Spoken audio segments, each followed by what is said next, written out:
Olá, tudo bem com você? Nós estamos aqui mais uma vez nas dependências do Coworking Matão para mais uma edição do Café e Diálogos comigo, Eliana Saraiva. A convidada desta semana é Filipa Brunelli. Olá, Filipa, tudo bem? Obrigada pela sua participação. Obrigada, amor, e gratidão aí, Matão Informa, você e todos aí pelo convite. Vamos bater esse papo gostoso nessa tarde. Vamos sim. A Filipa, ela é ex-gestora das políticas LGBTQI+, é graduanda em Sociologia, é a primeira vereadora travesti eleita no município de Araraquara e região centro-leste do estado de São Paulo. É isso mesmo? É isso mesmo. Que bom. Só para a gente começar o nosso bate-papo, vamos destrinchar essa sigla, porque muitas pessoas ainda não entendem o significado do LGBTQI+. Então, por favor, começamos aí explicando o significado. Arrasou, é isso mesmo, né? As pessoas elas precisam compreender que a sigla LGBTQIA+, né, ela nada mais é do que uma junção, um combo, uma mistura maravilhosa de muitas corpas, de muitos corpos, né? Então, tudo que é diversidade está contemplado nessa sigla incrível, né? Então, no passado, que ela começa lá bem pequenininha, hoje ela já está desse tamanho, e quem sabe ela não aumenta, porque nós falamos de representatividade, né? Então, começando hoje, né, com essa sigla que nós usamos agora, que é o LGBTQIA+, vamos falar dela, que é o que nós estamos usando na atualidade. Pode ser que ela venha mudar aí no futuro, mas vamos falar do agora. L, mulheres lésbicas, né? Então, lésbicas, a gente sabe, são aquelas mulheres cujos se relacionam com outras mulheres. B, não, desculpa, olha, eu quase pulei uma. G, gays, homens que se relacionam com outros homens.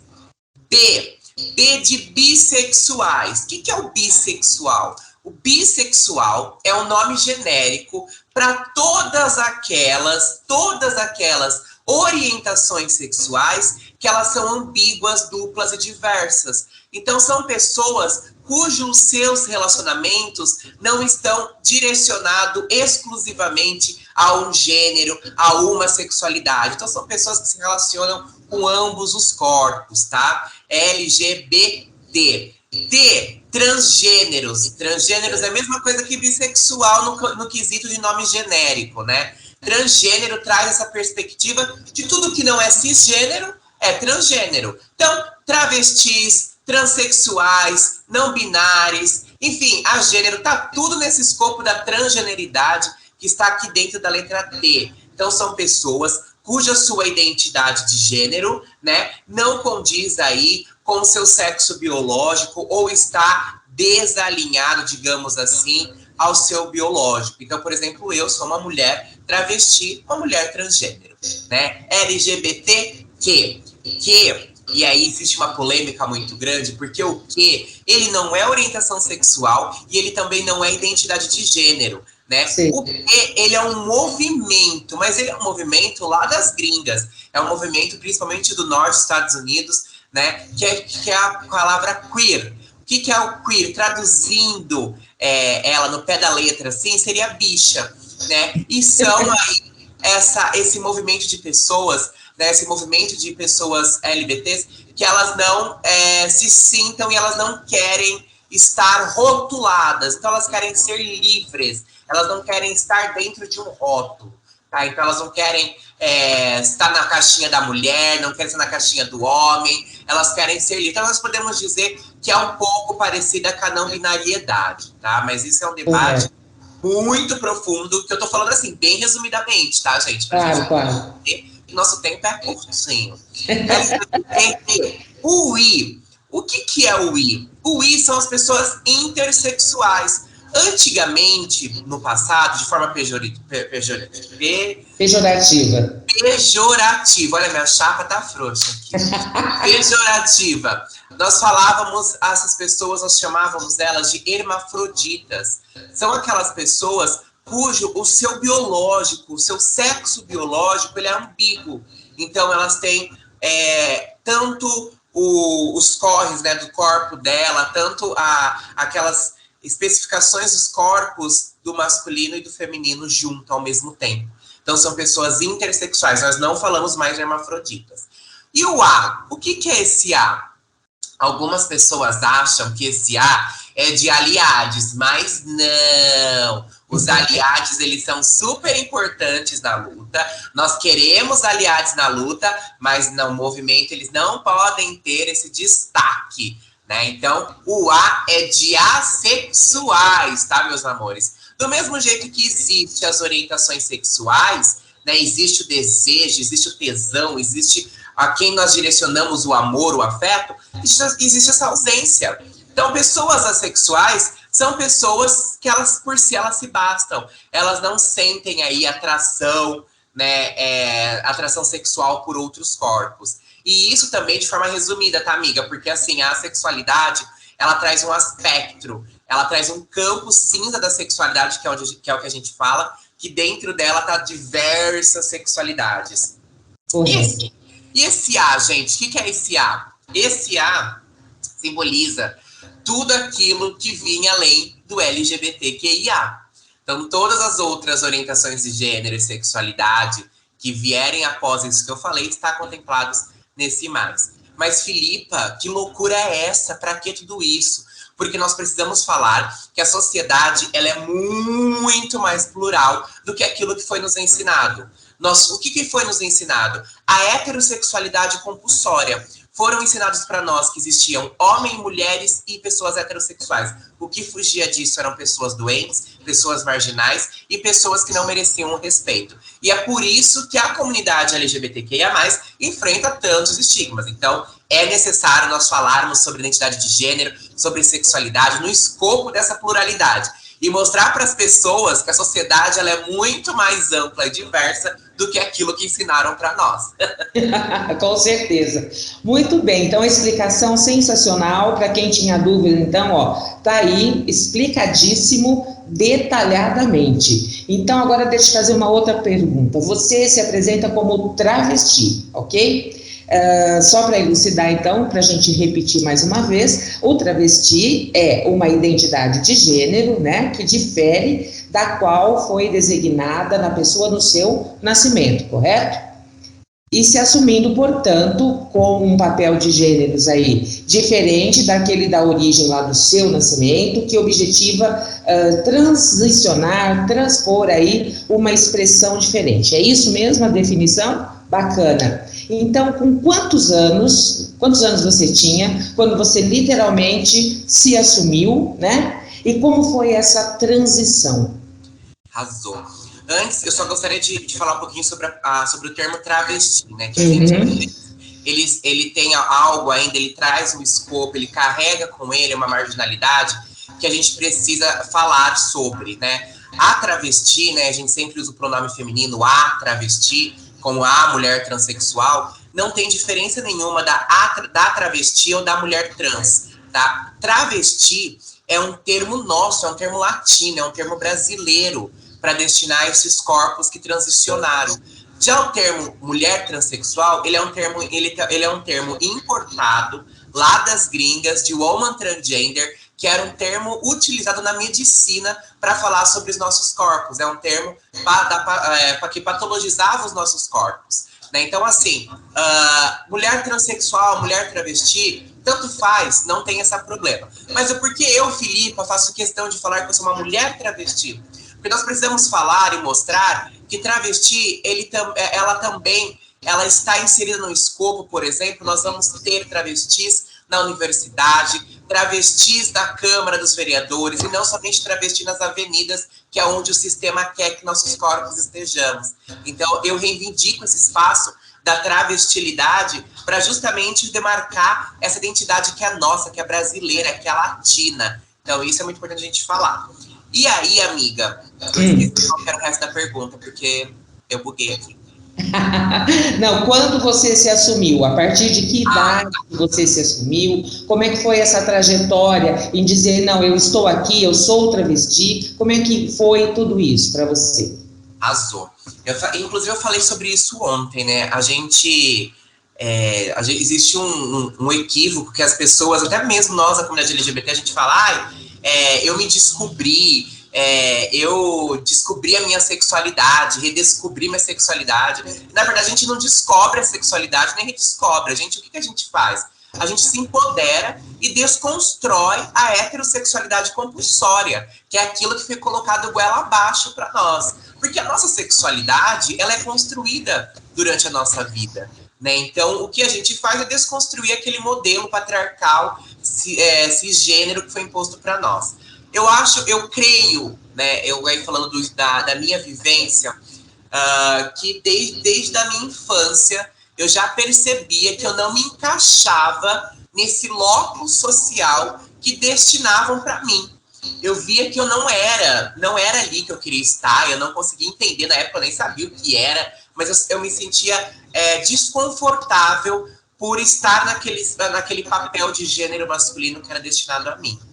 E isso vai se estendendo e vai tendo uma intensidade na minha vida, principalmente na adolescência, porque quando começa, né, a gente falar das questões hormonais, aquelas questões que a gente começa a querer se relacionar com as pessoas, eu via que a minha atração sexual não era por aqueles corpos que falavam que eu tinha que sentir afeto. Entendi. E aí, creio, mas que passando por esse papel, eu só consegui de fato assumir, né, me empoderar e falar, não, é isso mesmo que eu quero, só no final do ensino médio, né, que foi quando eu já estava nos movimentos secundaristas, né, nos movimentos militantes, tendo contato com outras corpas LGBTs, né, estudando sobre o assunto, né, porque diferente de hoje, que a gente abre a internet, é muito mais fácil ter com esse tipo de conteúdo, eu tô falando de 15 anos atrás, eu tinha 15 anos.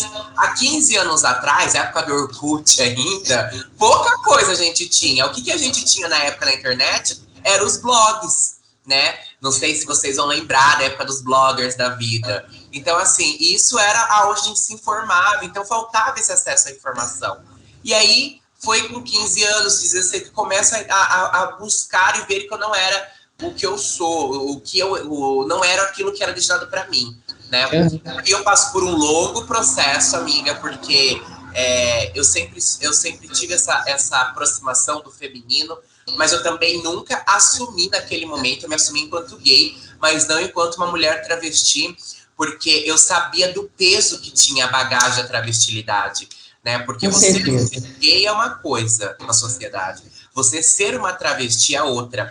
Tanto que, na época, minha mãe, ela falava muito isso, ela pesava muito na minha cabeça. Tudo bem ser gay, mas, discreto, não precisa, né?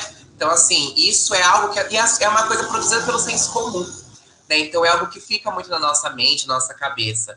E aí, eu me assumo travesti com 16 anos, e aí eu tava na prostituição, né? Eu fazia um dos meus programas, eu passo por uma violência, eu fui estuprada, e aí eu coloco na minha cabeça que aquilo era fruto da minha travestilidade. Que aquilo tinha acontecido por causa da minha travestilidade. Então, o que eu fiz? Eu venho na minha casa, volto para casa num processo violentíssimo comigo mesma, eu raspo minha cabeça, eu começo a tomar hormônio masculino, eu começo a me caracterizar de homem novamente, para mim poder continuar viva. E aí é onde eu continuo enquanto homem gay, aí eu caso, tenho um relacionamento, né? Só que aí a feminilidade fazia falta para mim. Eu não me sentia bem. E aí é onde surge a minha figura drag queen, a Málaga Valência, que foi o que salvou minha vida, porque era o momento que eu podia esbanjar a feminilidade, tirar essa feminilidade presa dentro de mim.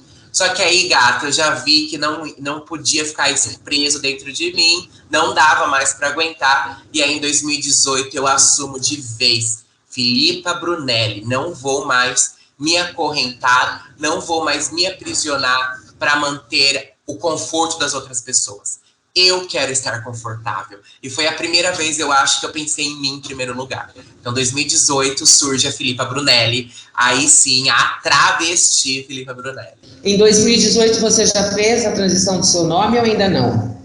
Não, Miguel, a transição do meu nome foi semana passada. Tá, somente em abril que aí documentou mesmo. Exatamente. Mas a Filipa, ela já está no meio social desde 2018. Na verdade, antes, porque as pessoas, elas sempre me chamaram de Filipa no rolê LGBT. Porque a gente tem essa coisa, né, das manas, bicha mais afeminada, assim, e por eu ter tido essa experiência travesti lá no passado, com 16 anos, né, enquanto prostituta e tudo mais, as manas já me chamavam de Filipa, ai, Filipa daqui. Então, na verdade, eu apenas incorporei algo que eu já tinha o meu nome estabelecido. Já era seu. Já era meu. Você tomou posse daquilo que era seu. É isso. Mas até então, até 2018, oficialmente eu usava o nome de Felipe, né? Felipe Brunelli. E aí, mas eu passei a adotar e escrever meu nome, né? E incluir no meu nome, no RG, o nome social, Filipa Brunelli, a partir de 2018. E agora mudei todos os documentos mesmo. Agora é Filipa Brunelli mesmo. Muito sensacional. Deixa eu te perguntar uma outra coisa. Nós observamos, né, que o país e o mundo, né, vive ainda em processo de transição, se diz uma sociedade contemporânea, mas a gente sabe que a gente não saiu do período moderno até então, né? Em muitos casos a gente observa que a sociedade ela é machista, sim, né? E essa liberdade que as pessoas tanto desejam, tanto gostam, independente do seu gênero, das suas opções, todo ser humano gosta de ser livre, não é, Filipa? Mas, ao mesmo tempo, a gente percebe que vocês, eu digo vocês e toda essa sigla, né, é uma galera que eu respeito muito, mas a gente percebe que isso ainda toma conta de um percentual nada agradável, né? As pessoas são mortas, são vítimas da homofobia. Você tem esses dados da vitimização dessas pessoas? Infelizmente, o Brasil ele é o país que mais mata LGBTs no mundo e também é o país que lidera o ranking de morte de travestis transexuais no mundo, né? E, ao mesmo tempo, é o país que lidera o ranking de consumo de pornografia de pessoas travestis e mulheres transexuais. Então, a gente vê que a problemática da LGBTfobia, da homofobia, da transfobia, ela está automaticamente correligada a questões de autoafirmação. Pessoas que têm problema consigo mesmo não conseguem sair do armário, digamos assim, né? E que vai e coloca todo esse ódio, essa ira sobre outros corpos. Então, dados alarmantíssimos, esses são dados altos, né? Em Araraquara, por exemplo, a situação não é diferente, né? No estado de São Paulo, a gente só tem o dado da cidade de Araraquara, que é a única cidade que faz esse mapeamento por hora. Nós vamos avançar com isso, tenho certeza, né? Porque a gente precisa saber desses dados. Mas a gente teve, inclusive, por exemplo, desde 2018, o aumento da violência contra corpos trans aumentaram 101%. Então, assim, desde 2018, os números de violência contra corpos trans, eles vêm aumentando, enquanto as outras orientações sexuais, eles vêm reduzindo. Mas isso não significa que a homofobia, a lesbofobia, a bifobia acabou. Longe disso. Ela só teve uma pequena reduzida, mas enquanto os números de casos de pessoas trans violentadas aumentou, dobrou, assim, tipo, aumentou muito. Então, mas isso é um reflexo da nação. Brasil aconteceu isso, com o Brasil, né? Então, e o que mais me deixa triste, é quando nós falamos de morte de pessoas LGBTs, de pessoas trans principalmente, são mortes muito violentas. São mortes que a gente vê absurdas, né? São absurdas. E aí a gente vê que o ato da morte àquele corpo, o agressor, né, o assassino, ele tenta, inclusive, eliminar a integridade, a alma, sabe? Porque se você vê como essas pessoas morrem, são formas muito brutais. Muito brutal. Então, assim, não é somente tirar a vida de uma pessoa. Tirar tudo, a história dela, a bagagem dela, né? Tirar... Parece que suga até a alma, não é? Isso é brutal, é muito brutal. Falando em brutalidade, você já sofreu alguma ameaça, Felipe? Nossa, amore, nossa senhoras, né? Então, eu acho que, como eu te falei, né? Acho que a violência maior que eu passei foi o fato, né, de eu ter sido estuprada na prostituição. Isso me deixou muitas marcas no meu corpo, assim, na minha alma, né? Mas desde então, as violências, elas são fatídicas, né? Elas acabaram sendo algo que, infelizmente, naturalizou na minha vida. Passei por várias situações, negação de acesso em espaço público, né? Já fui expulsa de lanchonete porque não tinha não condizia, minha identidade não condizia, né? Então, assim, isso é babado, mas isso eu tô falando há 15 anos atrás, né? 15 anos atrás, a gente vê hoje essa situação, mas era pior há 15 anos atrás. A gente vê mudança, e é por isso que me dá força para mim continuar essa luta, porque eu vejo que dá diferença a luta. Só que agora, ela não teve tanta diferença, não. Ela teve uma diferença, mas ela não teve tanta diferença. Loucura isso, mas vocês não entenderam o que eu quero dizer. Por exemplo, quando eu saio da militância, assumo um cargo de vereança, eu me torno um alvo. Então, aquele movimento LGBT, ao qual o ódio ele era disseminado às pessoas LGBTs, mas não necessariamente a um alvo em si, né? Ele acaba tendo um alvo, ele acaba tendo um corpo como alvo, que é um corpo de uma travesti que é vereadora. Então, tudo aquele ódio a esses corpos, eles são direcionados a mim. E é onde começam as ameaças de morte, é onde começam os ataques cibernéticos, é onde começam os ataques físicos, né, os ataques presenciais. Então, assim, tá tudo resumido em mim, assim, é uma bagagem, né, que eu acabo tendo que suportar. Óbvio que eu não suporto sozinho, eu tenho as manas aliadas que estão comigo, as minhas LGBTs, né, minhas filhas LGBTs que estão sempre comigo, porque sozinho eu não aguentaria tudo isso, né, mas as violências não passaram, né, então somente enquanto vereadora eu precisei abrir 38 processos contra pessoas por ameaça, por perseguição, por ataques na internet, né? Isso eu recebi aí 3 ameaças. Falta de respeito com o ser humano, não é, Filipa? Falta de respeito com o ser humano. Total.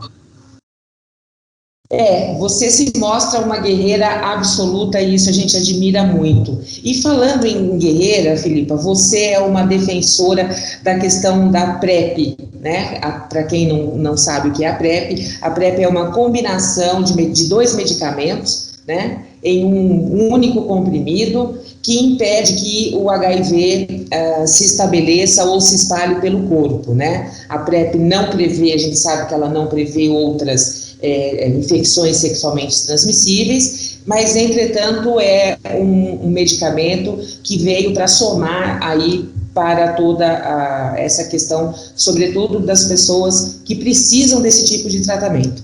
E a gente sabe que você foi uma defensora dessa causa. Eu gostaria que você falasse um pouquinho sobre essa sua luta.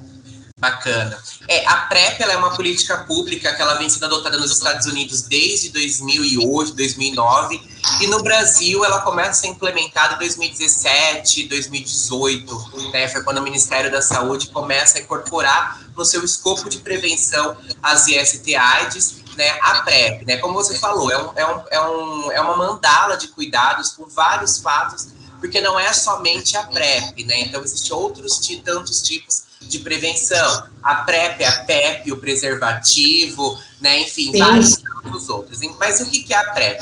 A PrEP, como você disse, para as pessoas se prevenirem, né? É um medicamento que você toma. Então, é o efeito contrário. A pessoa que tem HIV, ela toma o medicamento, né? Para ter uma qualidade de vida saudável e tudo mais. Quem toma PrEP, ela vai tomar o medicamento para não contrair o HIV. E aí, o que acontece? Por que eu sou uma defensora disso? A gente sabe que, infelizmente, né, o HIV/AIDS ele está presente de uma forma linear na sociedade brasileira, principalmente nos nossos jovens. E se a gente está pensando num futuro, a gente tem que olhar para os nossos jovens.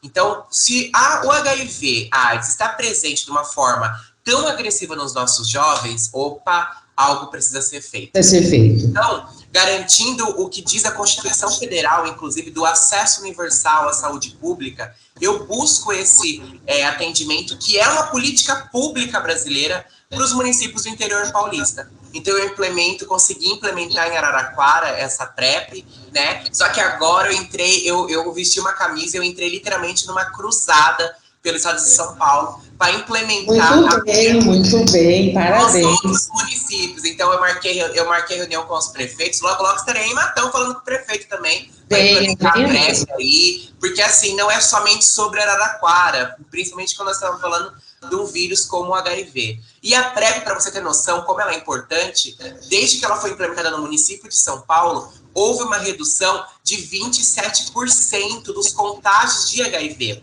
Ai, Filipa, mas a PrEP só previne HIV, não previne as outras doenças. Óbvio que não. Mas as outras ISTs, óbvio, quando nós estamos falando das ISTs diagnosticadas no início, né, das enfermidades, a gente ainda consegue fazer um tratamento delas. Não é como o vírus do HIV, que a gente não tem ainda um tratamento, uma cura para ele. Então nós precisamos falar. É muito mais fácil nós tratarmos um corpo, nós tratarmos uma sífilis, nós tratarmos um condiloma, nós tratarmos uma gonorreia isolada do HIV. Porque quando nós tratamos um corpo com HIV e essas enfermidades, aí o babado fica tenso. Então, isso é sobre redução de danos. Então, eu sou uma grande defensora da PrEP, sou uma grande defensora do SUS e de todas as políticas públicas, e que essas políticas públicas têm que ter acesso a toda a população. Porque quem está tendo acesso à PrEP hoje no Brasil? As pessoas ricas, as pessoas brancas. E não é sobre isso que nós queremos. Nós queremos a PrEP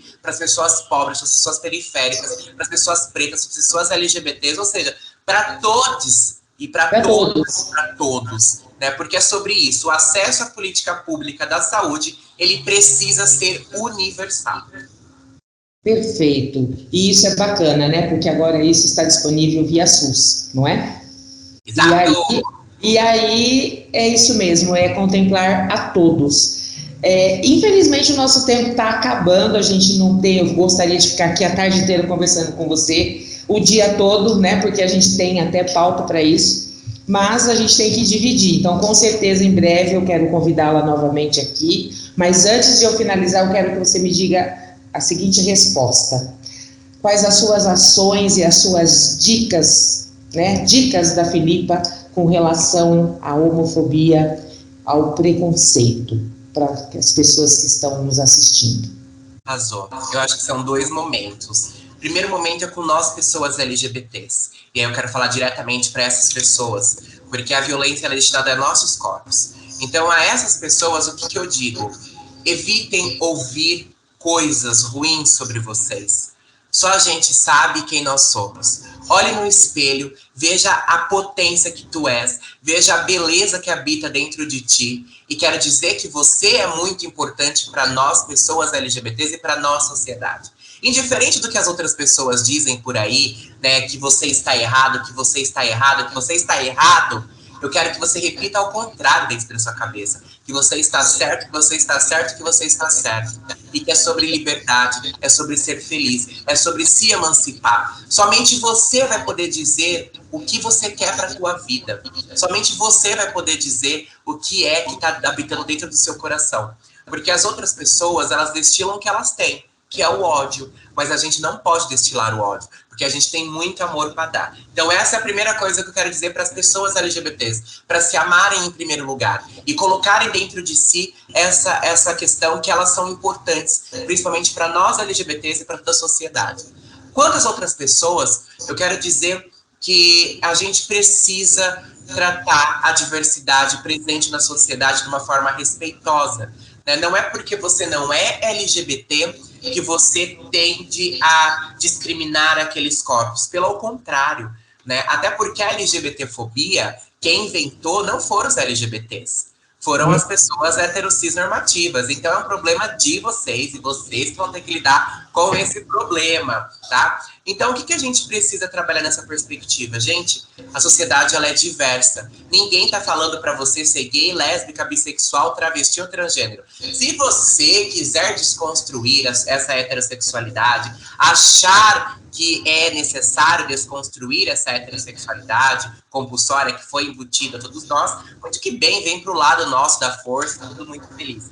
Mas caso ao contrário, não tente colocar as suas frustrações em cima de outros corpos. E é isso eu falo em todas as perspectivas raciais, as perspectivas de classe, né? Então a gente não precisa humilhar, rebaixar um outro corpo para a gente se sentir melhor. A gente não pode ser assim. Não é essa sociedade que a gente quer construir. Então não existe a necessidade de nós sermos LGBT-fóbicos, tá? Então, sociedade, parem com isso, parem com esse preconceito bobo, tosco, idiota do passado, nós precisamos evoluir, nós precisamos avançar e nós precisamos respeitar a diversidade que está na sociedade. E aí, meu amor, se você não está conseguindo lidar que outra pessoa está tendo um comportamento diferente do seu, então vá procurar um psicólogo, porque o problema é em você. É você que está frustrado, é você que precisa se arrumar. Não coloque a ação em outros corpos. Eu acho que é isso, amiga,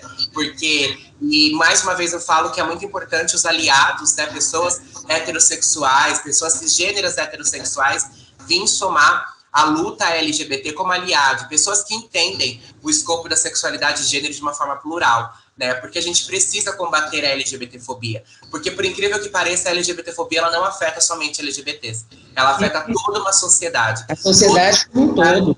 Exato, toda uma sociedade que quer pensar de forma equânime, que quer pensar no progresso, que quer avançar enquanto pessoas. Então não dá pra gente ficar no passado. A gente precisa evoluir, porque se a gente ficar presa aos estigmas do passado, nós estamos caminhando para a extinção da espécie. E eu creio que não é isso que a gente quer. Então, eu gostaria de... E aí eu finalizo aqui agradecendo muito mesmo ao convite do portal, a você pelo carinho por essa tarde, né? A você que está me assistindo, a você LGBTQIA+, a você que também que não é LGBTQIA+, até você que não gosta de pessoas LGBTQIA+, muito obrigado por me ouvir, por me escutar até agora. Peço desculpa caso falei alguma coisa que abalou aí a estrutura de algumas pessoas que se sentiram desconfortáveis, mas a nossa perspectiva é justamente essa, né? Tirar as pessoas da sua zona de conforto, para que a gente possa, de fato, fazer um debate, evoluir e poder progredir. Me sigam nas redes sociais, meu Instagram, meu Facebook, Filipa Brunelli,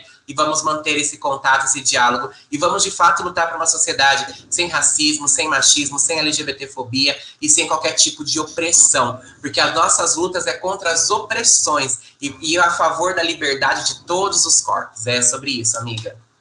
Muito obrigada, viu? Um grande beijo para você. A gente se despede nesse momento e, olha, eu quero estender aqui o beijo, um carinho para minha querida amiga Pepe, para Guilhermina, que são pessoas que eu tenho um carinho muito grande aqui em Matão, e toda a comunidade LGBTQI+, né? E o programa está aberto para todas as pessoas, todas, todos, todes, sempre muito bem-vindos no nosso espaço. Um beijo grande, um bom final de semana para você, Filipa, para você que está nos assistindo. E a gente volta a semana que vem aqui no Coworking com Café e Diálogos. E acompanhe todas as nossas notícias lá no nosso portal Matão Informa.